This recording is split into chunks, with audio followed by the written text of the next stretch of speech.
एक बार की बात है कि एक राजा और उसका मंत्री दोनों बहुत मुश्किल में थे, क्योंकि दोनों के कोई संतान नहीं थी। दोनों की एक सी परेशानी उन दोनों को एक दूसरे के और करीब ले आई थी। वे एक दूसरे के साथ में खुश रहते। दोनों अलग अलग तो बस कभी कभार ही दिखाई पड़ते थे। जहाँ राजा रहता वहीं उसका मंत्री भी रहता। एक सुबह वे दोनों जंगल में शिकार करने गए। वहाँ उनको एक साधु मिल गया जो आग के सामने बैठा हुआ था। लगता था कि वह पूजा कर रहा था, क्योंकि उसने आने वालों की तरफ देखा ही नहीं। राजा बोला, चलो चलकर इससे बात करते हैं। हो सकता है कि यह भला आदमी हमारी कुछ मदद कर दे। सो दोनों ने उनके सामने लेटकर उनको प्रणाम किया और अपना दुखड़ा रोया। सिर नीचे झुकाए झुकाए ही साधु बोला, तुम दुखी मत हो। लो ये 2 आम ले जाओ। एक आम तुम अपनी पत्नी को खिला देना और यह दूसरा आम दूसरे की पत्नी को खिला देना। तुम दोनों की पत्नियों के बच्चे हो जाएंगे। साधु को बहुत बहुत धन्यवाद देकर राजा और उसका मंत्री दोनों अपने अपने घर लौट गए। आम अपनी अपनी पत्नियों को खिला दिए। ठीक समय पर दोनों ने एक एक लड़के को जन्म दिया। जब ये दोनों लड़के पैदा हुए तो राजा के घर में और मंत्री के घर में ही नहीं बल्कि सारे राज्य में खुशियाँ मनाई गई। ब्राह्मणों को बिना नाप तोल के बहुत सारी भेंटें दी गई। गरीब लोगों को खाना खिलाया गया। सारे कैदी छोड़ दिए गए। देश में ऐसा समय पहले कभी किसी ने नहीं देखा था। जैसा कि सोचा जा सकता है, दोनों घरों में दोनों बच्चों की खास देखभाल की गई। जब वे बहुत छोटे थे तो उनकी देखभाल के लिए कई दाइयाँ रखी गई, और जब वे कुछ बड़े हो गए तब उनको कई गुरुजी पढ़ाने के लिए रखे गए। उनको सब तरह की शिक्षा दिलवाने में किसी तरह की कोई कमी नहीं रखी गई।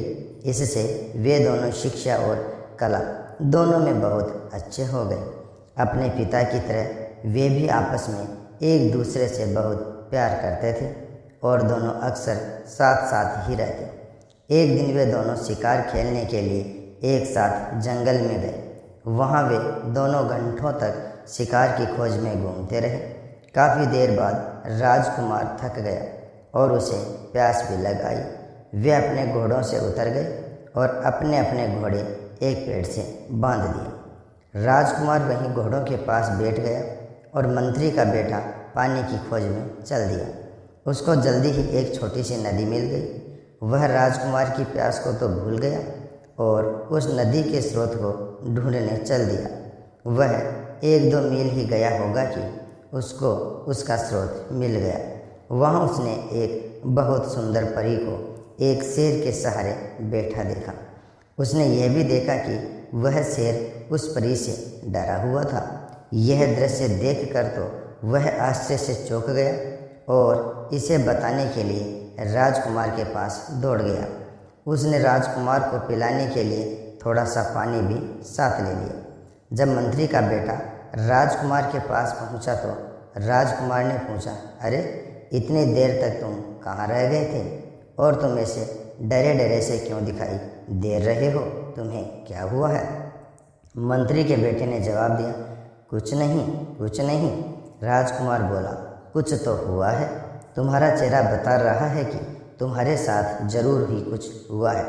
तब मंत्री के बेटे ने उसे बताया कि मैंने एक बहुत सुंदर लड़की को देखा है। वह शेर के सहारे बैठी हुई थी और वह शेर उससे बहुत डरा हुआ लग रहा था। ऐसा था उसकी सुंदरता का जादू। राजकुमार बोला, मैं भी ऐसी लड़की को देखना चाहूँगा, तुम मुझे उसके पास ले चलो। मंत्री का बेटा राजी हो गया और दोनों उस लड़की की तरफ चल दिए। वहाँ जाकर उन्होंने देखा कि शेर तो उस परी की गोद में सिर रखे सो रहा है। मंत्री का बेटा बोला, डरो मत, हम लड़की को पकड़ लेते हैं क्योंकि शेर तो सोया हुआ है। वे दोनों उस लड़की के करीब चले गए। मंत्री के बेटे ने शेर का सिर उठाया और उसको ज़मीन पर लिटा दिया, जबकि राजकुमार ने लड़की को पकड़ा और उसको साथ लेकर वहाँ से चल दिया। मंत्री का बेटा वहीं रह गया। जब शेर जागा तो वह मंत्री के बेटे के अलावा किसी और को न देखकर बोला, अरे वह परी कहाँ गई? मंत्री का बेटा बोला, मेरा दोस्त उसको ले गया है। शेर बोला, तुम्हारा दोस्त? तुम उसको अपना दोस्त कहते हो, जो तुमको मरने के लिए यहाँ छोड़ गया है। वह तुम्हारा दोस्त नहीं, वह तो तुम्हारा सबसे बड़ा दुश्मन है। कोई सच्चा दोस्त इस तरीके से अपने दोस्त के साथ नहीं करेगा जैसा उसने तुम्हारे साथ किया है। अब मैं तुम्हें सच्चे दोस्तों की एक कहानी सुनाता हूँ। एक बार की बात है कि 3 दोस्त थे। एक राजकुमार था, एक ब्राह्मण था और एक बढ़ई था। इन तीनों के पास अपनी अपनी खास चतुराई थी। राजकुमार मुश्किल से मुश्किल और पेचीदा से पेचीदा मामलों को बहुत जल्दी सुलझा देता था। ब्राह्मण मरे हुए आदमी को जिंदा कर सकता था और बढ़ई चंदन की लकड़ी का एक ऐसा घर बना सकता था जो उसके मालिक के कहने पर कहीं पर भी जा सकता था। एक दिन ब्राह्मण और उसके माता पिता में कुछ कहा सुनी हो गई तो उसके माता पिता ने उसे घर से निकाल दिया। इस परेशानी के समय में वह अपने दोनों दोस्तों के पास पहुंचा और जाकर उन्हें सब हाल बताया। उसने उनसे कहा कि वे उसके साथ किसी दूर देश चलें। राजकुमार और बढ़ई दोनों राजी हो गए और तीनों वह देश छोड़कर वहाँ से कहीं और चल दिए। वे लोग बहुत दूर नहीं गए थे कि राजकुमार किसी वजह से रुक गया, पर बढ़ई और ब्राह्मण आगे चलते रहे। कुछ देर बाद राजकुमार जल्दी जल्दी आगे चला ताकि वह अपने दोस्तों को पकड़ सके, पर बदनसीबी से वह दूसरे रास्ते पर चला गया और उनको न मिल सका। वह इस आशा में चलता रहा कि वह अपने दोस्तों को ढूंढ लेगा, पर जब काफ़ी दूर जाने पर भी वे उसको नहीं मिले तो उसको लगा कि वे इतनी तेज क्यों जा रहे थे कि वह उनको पकड़ ही नहीं पा रहा था। पर इस बीच ब्राह्मण और बढ़ई दोनों बहुत ही धीरे धीरे चल रहे थे और सोच रहे थे कि राजकुमार अब तक उनको पकड़ क्यों नहीं पाया। वे लोग तो बहुत धीरे धीरे जा रहे थे। आखिर यह सोचकर उन्होंने उसके आने की आशा छोड़ दी। शायद उसको घर की याद आ रही होगी तो वह घर वापस चला गया होगा। चलते चलते राजकुमार एक बहुत बड़े मैदान में आ निकला, जिसके बीच में एक बहुत बड़ा और शानदार महल खड़ा था। उसने सोचा, यहाँ कौन रहता है? यकीनन कोई ताकतवर आदमी ही रहता होगा। मैं जाकर मालूम करता हूँ। सोचते हुए वह उस महल के दरवाजे तक गया और दरवाज़ा खटखटाया तो एक बहुत ही सुंदर लड़की ने दरवाज़ा खोला और बड़ी ही मीठी आवाज़ में उसको अंदर आने के लिए कहा। जब वह अंदर आ गया तो वह रो पड़ी। राजकुमार ने उससे उसके रोने की वजह पूछी तो वह बोली, तुम्हारी सुंदरता और तुम्हारी जवानी देखकर मुझे तुम पर दया आती है। अनजाने में ही तुम अपनी मौत के मुंह में आ फंसे हो। तुमने यहाँ आने से पहले यहाँ के बारे में जानने की कोशिश क्यों नहीं की? क्या तुमको पता नहीं कि यहाँ एक राक्षस रहता है जिसने कई मीलों दूर तक के सारे आदमियों को खा लिया है? अफसोस, अब तुम्हें मैं क्या बताऊँ, मुझे डर है कि वह तुम्हें भी खा जाएगा। राजकुमार बोला, नहीं नहीं, तुम इतनी नाउम्मीद न हो, धीरज रखो। मुझे उसके बारे में कुछ बताओ तो शायद मेरी जान बच जाए। वह लड़की सिसकते हुए बोली, पर मुझे पता नहीं कि मैं तुम्हारी सुरक्षा के लिए क्या करूं। फिर वह उसको मकान के पीछे वाले कमरे की तरफ ले गई और उसमें रखे एक बड़े बक्से में उसको बंद कर दिया और उससे बोली, अब तुम यहाँ तक चुपचाप रहो जब तक मैं यहाँ दोबारा नहीं आ जाती हूँ। भगवान तुम्हारी रक्षा करे। शाम को राक्षस लौटा तो उसकी तेज सूंघने की ताकत ने उसे बता दिया कि यहीं कहीं कोई आदमी मौजूद था।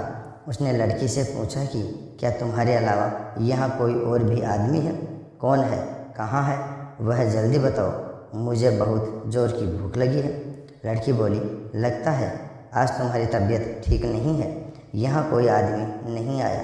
तुम क्या समझते हो कि यहाँ आने की कोई हिम्मत करेगा? यह सुनकर राक्षस चुप हो गया। लड़की ने देखा कि उसके शब्दों का असर उस पर हो गया है तो तो उसकी हिम्मत और बढ़ गई। वह बोली, तुम मुझे रोज़ इस घर में अकेला छोड़ जाते हो और जब तुम चले जाते हो तो मुझे यही पता नहीं होता कि तुम कब वापस लौटोगे। कभी कभी मुझे लगता है कि शायद तुम कभी वापस नहीं लौटोगे और तब मैं सोचती हूँ कि मैं किधर जाऊँगी, क्या करूँगी। तुम्हारी वजह से लोग मुझसे नफ़रत करते हैं तो मुझे लगता है कि किसी दिन वे मुझे मार देंगे। तुम ही मुझे बताओ कि क्या मुझे डरने की कोई ज़रूरत नहीं है। राक्षस बोला, प्रिय रो मत, तुम्हें डरने की कोई ज़रूरत नहीं है क्योंकि मैं कभी नहीं मरूंगा। फिर उस महल के एक बहुत बड़े खंभे की तरफ इशारा करते हुए वह बोला, जब तक यह खंभा न टूट जाए मैं नहीं मर सकता। पर यहाँ कौन है जो यह बात जाने। अगली सुबह जैसे ही राक्षस बाहर गया वह लड़की गई और उसने राजकुमार को आज़ाद कर दिया और उसको रात वाली सारी बातें बता दी। राजकुमार यह सब सुनकर बहुत खुश हुआ। वह बोला, बस यही समय है, मैं इस खंभे को तोड़ देता हूँ और उस राक्षस को मार देता हूँ। ऐसा कहकर उसने खंभे को मार मार कर तोड़ दिया। जब तक उसके सैकड़ों टुकड़े न हो गए हो, ऐसा लग रहा था कि राजकुमार की हर चोट सीधी राक्षस पर पड़ रही थी, क्योंकि जैसे ही वह खंभे को मारता था राक्षस बहुत ज़ोर से चिल्लाता था। जब खंभा टूटकर गिर गया तो राक्षस भी मर गया। अब राजकुमार उस सुंदर लड़की के साथ उस घर में रहने लगा। आसपास के लोग राक्षस को मारने के लिए राजकुमार का धन्यवाद करने के लिए आए। उसके बाद उस देश में शांति और खुशहाली छा गई।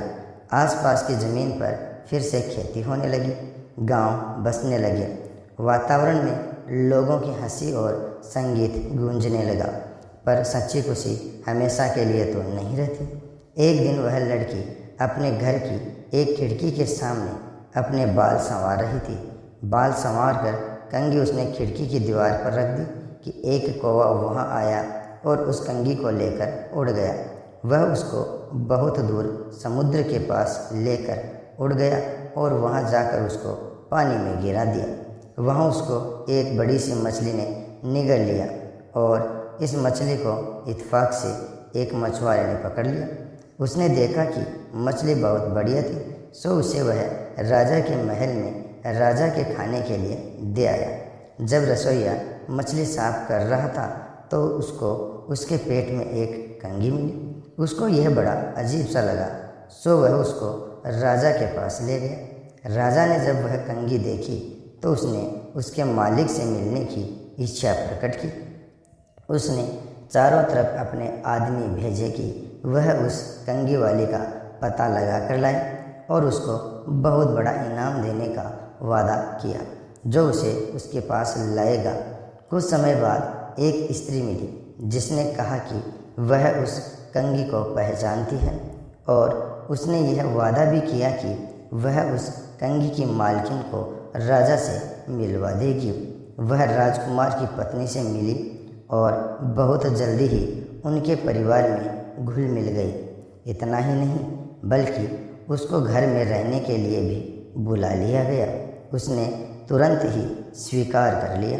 उसने देखा कि जब तक राजकुमार जिंदा है तब तक वह अपने उद्देश्य में सफल नहीं हो सकती, तो उसने राजकुमार को जहर दे दिया और हकीम को रिश्वत देकर उसकी पत्नी से यह कहलवा दिया कि वह अपनी मौत ही मरा है।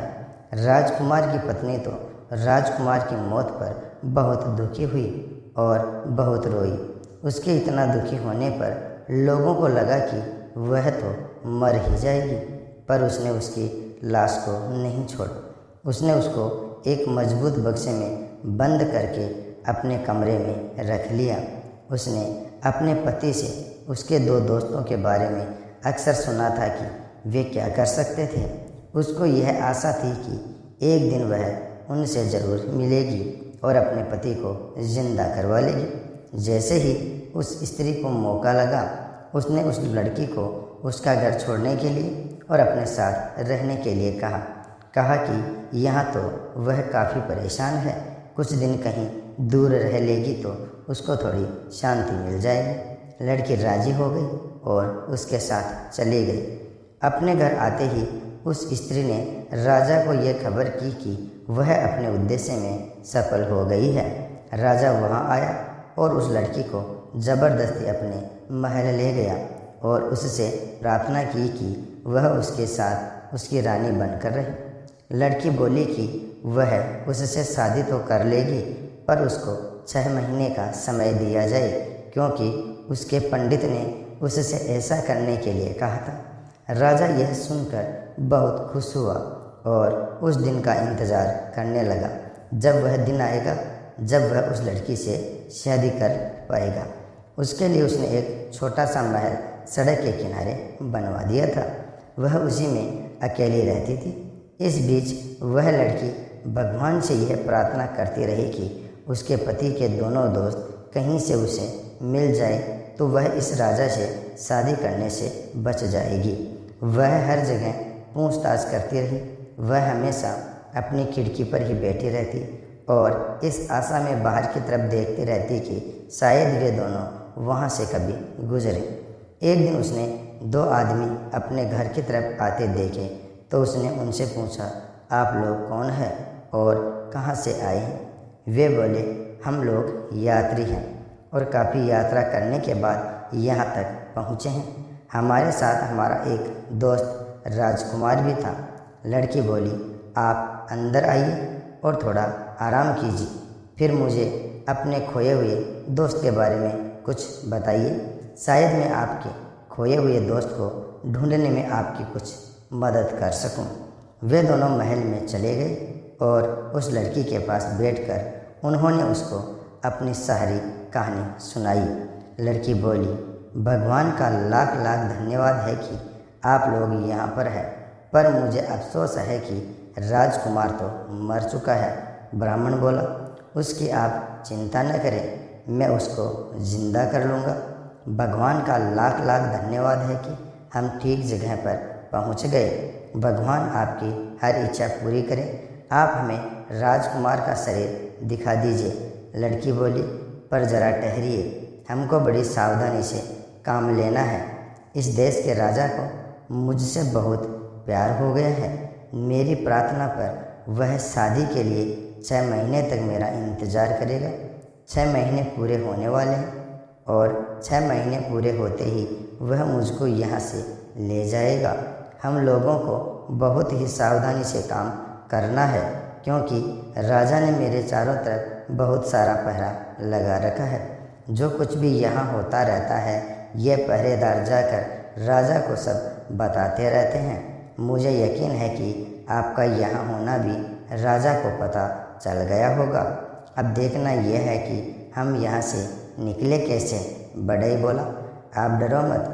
अगर आप मुझे ज़रा सा चंदन की लकड़ी का टुकड़ा ला दे तो मैं उससे एक ऐसा महल बना दूंगा जो उसके मालिक की इच्छा पर इधर से उधर आ जा सकेगा। लड़की बोली, ठीक है, मैं देखती हूँ। इसी समय उस लड़की ने एक दूत को राजा के महल की तरफ एक संदेश लेकर भेजा। मैंने आपसे शादी करने का फैसला किया है। हमारी शादी का दिन पास आ रहा है। आप मुझसे खुश रहें। आप मुझे 100 किलो चंदन की लकड़ी भिजवा दें। राजा ने तुरंत ही उसकी बात मानकर उसको 100 किलो चंदन की लकड़ी भिजवा दी और बढ़ई ने उससे महल बनाना शुरू कर दिया। जब मकान बनकर तैयार हो गया तो लड़की ने राजा को एक और संदेश भेजा, ओ भले राजा, हमारी शादी का दिन अब पास आ रहा है, तो आप मेरी भाभी और ननद को यहाँ तुरंत आने की इजाज़त दें। मैं अपनी शादी के बारे में उनसे कुछ सलाह लेना चाहती हूँ। राजा ने उसकी यह प्रार्थना भी मान ली। जैसे ही वे दोनों स्त्रियाँ उस लड़की के पास चंदन के मकान में पहुँची, वैसे ही बढ़ई ने उस मकान को राक्षस के मकान के पास जाने के लिए कहा। बढ़ई के कहते ही चंदन का मकान उड़ चला और वह इतनी बेआवाज़ उड़ा कि किसी को पता ही नहीं चला कि क्या हो रहा है। वे सब तो बस उसकी बनावट की ही तारीफ करने में लगी थी कि अचानक उन्होंने अपने आप को मरे हुए राक्षस के महल के पास पाया। लड़की ब्राह्मण को राजकुमार की लाश के पास ले गई। ब्राह्मण ने बस उससे अपना हाथ छुआया कि वह जिंदा हो गया। सब लोगों में खुशी की लहर दौड़ गई। राजकुमार की शादी लड़की से करा दी गई। बाद में पता चला कि वह तो उस समय के एक बहुत बड़े ताकतवर राजा की बेटी थी। राजकुमार ने बढ़ई और ब्राह्मण की शादी राजकुमारी की ननद और भाभी से करा दी। सब लोग राक्षस के मकान में बहुत दिनों तक खुशी कशी रहे। शेर ने अपनी कहानी खत्म करते हुए कहा, ओ मंत्री के बेटे, जैसे वे ब्राह्मण और बढ़ई उस राजकुमार के दोस्त थे, वैसे लोग ही दोस्त होते हैं। राजकुमार की तो तुम बात मत करो, जो खुद तो परी लेकर चला गया और तुमको यहाँ मरने के लिए छोड़ गया। उसको तुम अपना दोस्त मत कहो, वह तुम्हारा दोस्त नहीं है। खैर तुम मरोगे नहीं, मैं तुम्हें कोई नुकसान नहीं पहुँचाऊँगा। तुम अपने घर जाओ और शांति से रहो। और मंत्री का बेटा वहाँ से चला गया। दोस्तों, वीडियो पसंद आया हो तो वीडियो को लाइक और शेयर ज़रूर करना।